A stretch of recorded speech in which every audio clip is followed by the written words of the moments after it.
Hello, everybody. I hope you enjoyed chapter 24 yesterday. I'm going to read chapter 25. James didn't want the earthworm and the centipede to get into another argument, so he said quickly to the earthworm, "Tell me, do you play any type of music?" "No, but I do other things, some of which are quite extraordinary," the earthworm said, brightening. "Such as what?" said James. "Well, next time you stand in a field or a garden and look around you, then just remember this: that every grain of soil upon the surface of the land, every tiny little bit of soil that you can see, has actually passed through the body of an earthworm during the last few years. Isn't that wonderful?" "It's not possible," said James. "My dear boy, it's a fact." "You mean you actually swallow soil?" "Like mad," the earthworm said proudly, "in one end and out the other." "But what's the point?" "What do you mean, what's the point?" "Well, why do you do it?" "We do it for the farmers. It makes the soil nice and light and crumbly, so that things will grow well in it. If you really want to know, the farmers couldn't do without us. We are essential. We are vital. So it is only natural that the farmer should love us. He loves us even more, I believe, than he loves the ladybird." "The ladybird?" said James, turning to look at her. "Do they love you too?" "I am told that they do," the ladybird answered modestly, blushing all over. "In fact, I understand that in some places the farmers love us so much that they go out and buy live ladybirds by the sackful. They take them home and set them free in their fields. They are very pleased when they have lots of ladybirds in their fields." "But why?" James asked.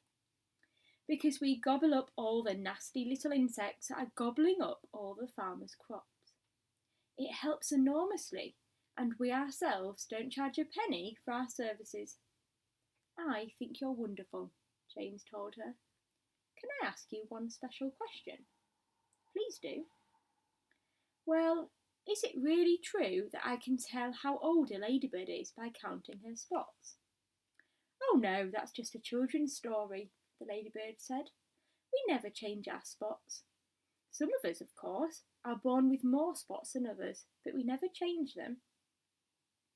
The number of spots that a ladybird has is simply a way of showing which branch of the family she belongs to. I, for example, as you can see for yourself, am a 9-spotted ladybird. I'm very lucky. It is a fine thing to be."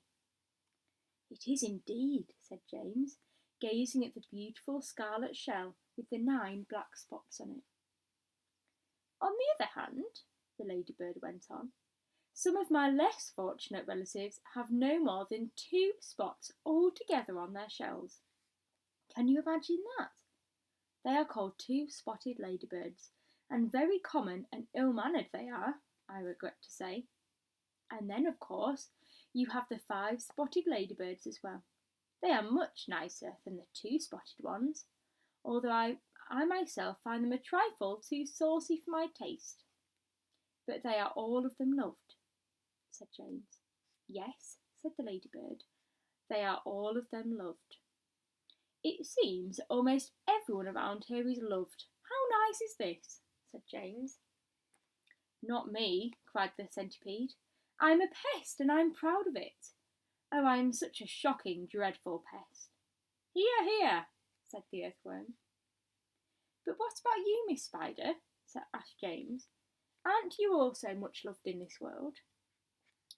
"No," Miss Spider answered, sighing long and loud. "I am not loved at all, and yet I do nothing but good. All day long I catch flies and mosquitoes in my webs. I'm a decent person." "I know you are," said James. "It is very unfair the way we spiders are treated," Miss Spider went on. "Why, only last week your own horrible Aunt Sponge flushed my poor dear father down the plug hole in the bathtub." "How awful!" cried James. "I watched the whole thing from a corner up in the ceiling," Miss Spider murmured. "It was ghastly. We never saw him again." A large tear rolled down her cheek and fell with a splash on the floor. Oh, there she is. But is it not very unlucky to kill a spider? James inquired, looking around at the others.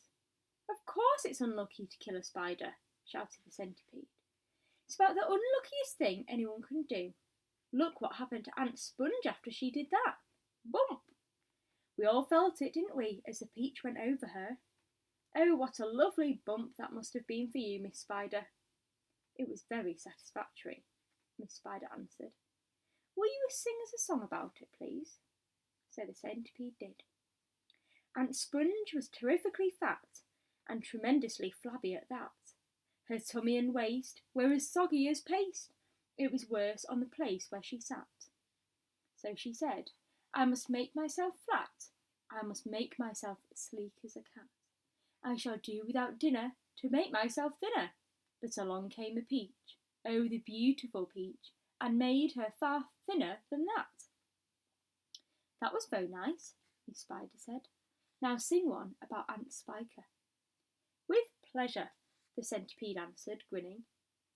Aunt Spiker was thin as a wire, and dry as a bone, only drier. She was so long and thin, if you carried her in, you could use her for poking the fire. I must do something quickly, she frowned. I want fat, I want pound upon pound. I must eat lots and lots of marshmallows and chocks till I start bulging out all around.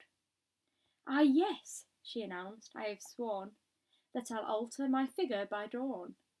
Cried the peach with a snigger, I'll alter your figure, and ironed her out on the lawn. Everybody clapped and called out for more songs from the centipede, who at once launched into his favourite song of all. Once upon a time, when pigs were swine, and monkeys chewed tobacco, and hens took snuff to make themselves tough, and the duck said quack, quack, quack, and porcupines drank fiery wines, and goats ate tapioca, and old Mother Hubbard got stuck in the Look! Look out, centipede! Cried James. Look out! And that's the end of chapter 25. I wonder what James is looking at. We'll find out tomorrow. See you later.